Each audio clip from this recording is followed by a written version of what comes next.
guys, it's your boy Little Man Jay, and today we have another tech category for y'all. Today we're gonna be dealing with other smartphones, and today we have the highest selling smartphone in the world. This is the Samsung A14. Now gasp in its glory.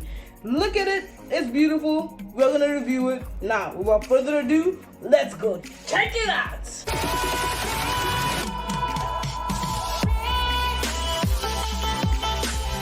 Okay, so you know the tradition we do on this channel. Before we go ahead and review it, open it and stuff and check it out, we got to unbox it. And before we do that, we first check out the box and what we're dealing with here. Okay, so what we're seeing on the box, some pretty common basic box stuff. It has this warranty for 24 months, but that's only available here in Africa. So if you're watching anywhere else from Africa, you might not notice this, but then apparently all Africa phones have this 24-month warranty for some reason. I don't know, but then yeah, this is the Galaxy A14. You can see the box, pretty basic stuff from this box. But then there's one problem that I'm seeing just even before opening the phone. Well, this has been opened before, but then for video purposes, we're going to be doing it again. But then even before I opened this phone for the first time, I noticed a major problem. Can you notice it? Well, I'm not going to tell it to you, I'm just going to show you. You can see how skinny the box is, right? Yeah, that's bad news. Okay, so opening it, we can start to notice the major flaw that this phone has.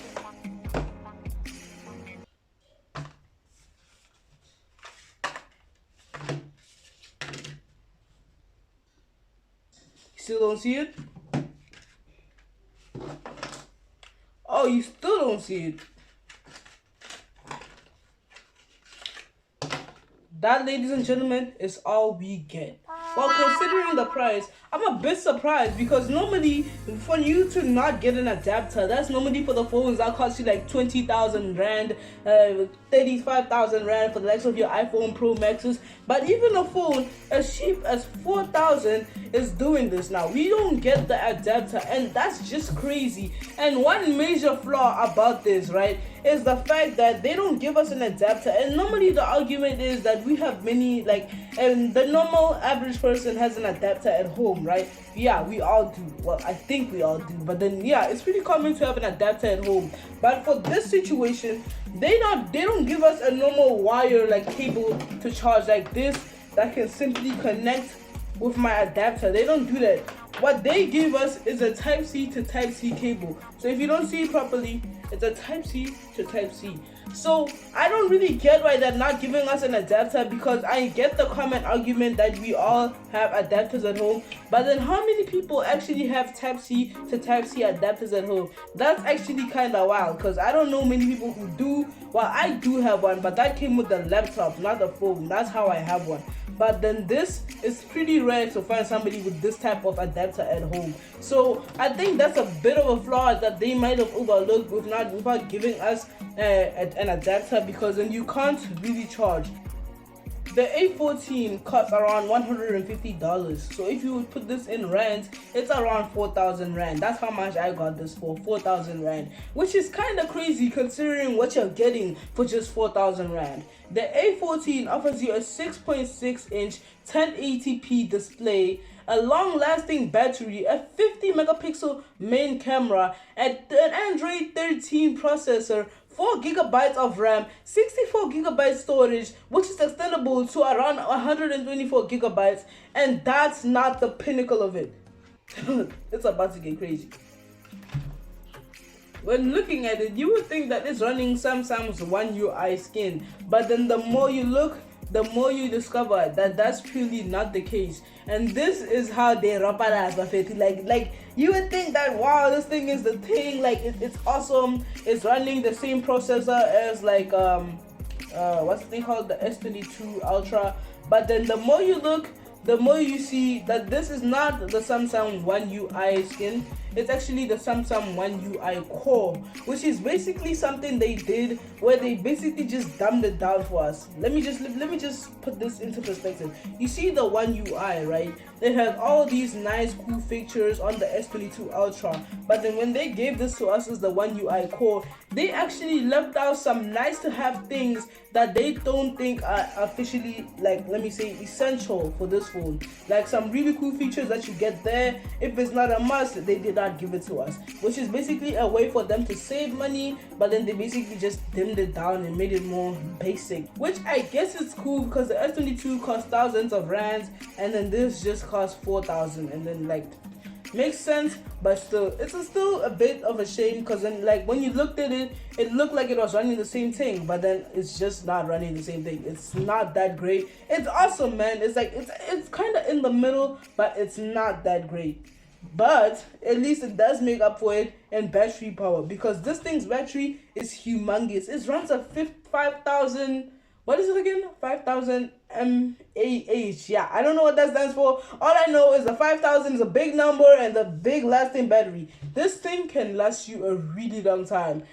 So if you look at the annual smartphone rank list, you would see that the top 10 is obviously going to be Apple, because iPhone, obviously. But the more you look, you'd come across the Samsung Galaxy A series, right? And then you'd see, if you think about this a lot, you would think that, dang, Apple sells a lot of phones. But they only make 4 units per year. I'm talking about the iPhone 14, the iPhone 14 Pro, the iPhone 14 Pro Max, and the iPhone 14 Plus. I think they added Plus and they got rid of, they added Plus and they got rid of Mini. So now we have the iPhone 14, the iPhone 14 Pro, the iPhone 14 Plus, the iPhone 14 Pro Max. They only make 4 units a year. So it's kind of easy to see how they would rank the top 10, right?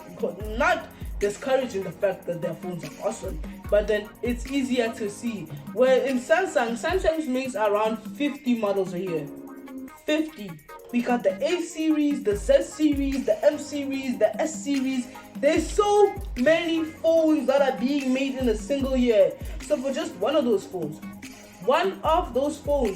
to place top 10, it's crazy. It's insane. 30 million units. One out of 50 phones is selling 30 million units. That is just insane. Okay, so considering the fact that this specific phone is the best-selling phone, it's crazy, as I mentioned. But then the fact that, like, this one, it just makes no sense. Like, it makes literally no sense. Like, hear me out, okay? Samsung normally holds big launch events for their big phones, you know, the ones that are really expensive, like the S23 Ultra, with the big launch events with reporters from all across the globe coming to check it out. This one didn't even have a launch. Like, for us in the West, it didn't even have an ad. It just popped up, it appeared, and all of a sudden, people were buying it like there's no tomorrow. Like, the phone is dope, but because Samsung like made it cheap, but still, it's insane how this single phone got so much, like 30 million units. Like, you know what a million is? And then you like 30? Like, that's astonishing. That is insane. That is crazy. Okay, let's wrap this thing up as quickly as possible because I want to go play some games on this thing because the graphics are crazy. You know what I mean? Like, these things are great. But as I mentioned before, the phone comes with 4 gigabytes of RAM, 64 gigabytes of storage, is extendable to 124 gigabytes of storage. It has a 50 megapixel main camera, a 5 megapixel ultra wide main camera, a 2 megapixel macro camera, and a 30 megapixel selfie camera lens. I'm not even sure I pronounced half of those things right, but hey, if you heard me, I hope you heard me because I'm not doing that again. So as I mentioned, the only problem that I have with this phone, because then like sure they slimmed it down to the core version of the One UI, but then who can blame them? This phone only costs 4,000 rand, so I can't really eat them for that. But then one major problem that I do have is the fact that it's Type C to Type C and it doesn't give us an adapter. But other than that, the phone is awesome, man. Thank you for watching. Make sure to like and subscribe and share. And little man Jay will see you on the next one. Peace out.